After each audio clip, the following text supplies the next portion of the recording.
times of crisis. When you read this, what does it tell you? Yeah, it's pretty stark, very direct, very Mattis-like.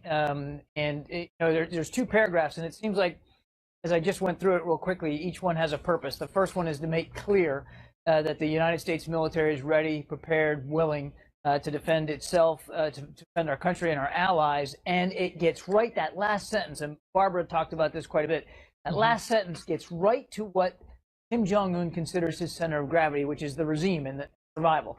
Directly threatens exactly what they don't want to lose, which is their power in Pyongyang. The second and that paragraph, last sentence, if I just, I'm not sure if we have it to.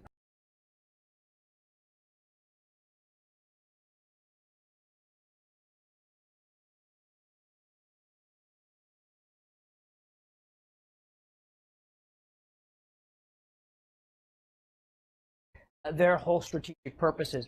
Second paragraph, he says, look, fully support diplomatic efforts. State Department's in the lead. He's making it clear that war is not what he wants to do. It's not his preferred option. But it takes a futuristic tone, which is, hey, I got to be ready, and we are going to be ready. And you should make no mistake about the fact that the United States military is more than capable of defending the country and our allies. So very, very stark language.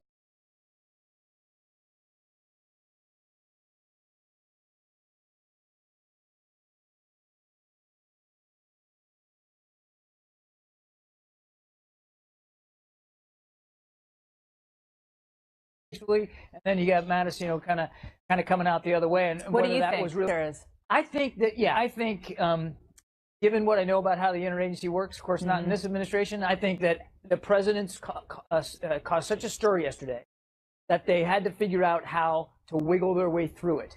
And the option was, hey, let's get Tillerson out first. Let's lead with the State Department, lead with diplomacy, get him out there to calm the waters and take a little bit of the air out, but also then have Mattis come a 1-2 punch to make it clear that while we certainly want to solve this peacefully, the president's not kidding, and sort of bolster up some of the president's rhetoric. That's what I think. But let me just be clear. Is this a tail wagging the dog situation, or is this a real? It is. I think so. Yeah, I don't think anybody was prepared for what he said yesterday. Let me put it this way, Dana. I think it had the president stayed on message yesterday on opioids and not mentioned North Korea and this stuff, I don't think you would have seen Tillerson come out on the plane like he did, because he rarely talks to press on the plane, certainly not on camera. And number two, Mattis, as Barbara rightly said, Mattis has been pretty reticent, quiet, keeping his cards close. That's his style. He likes to lead quietly. This is not the kind of thing that he really enjoyed having to do. I think this is all playing cleanup after yesterday. Fascinating. John Kirby, thank you so much. I want to bring it around the table now. He was mentioning the last sentence. I read the second paragraph, but what he was referring to was the DPRK should cease any consideration of actions that would lead to the end of its regime and the destruction of its people. To me, that was a really smart thing for them to do, to have Mattis do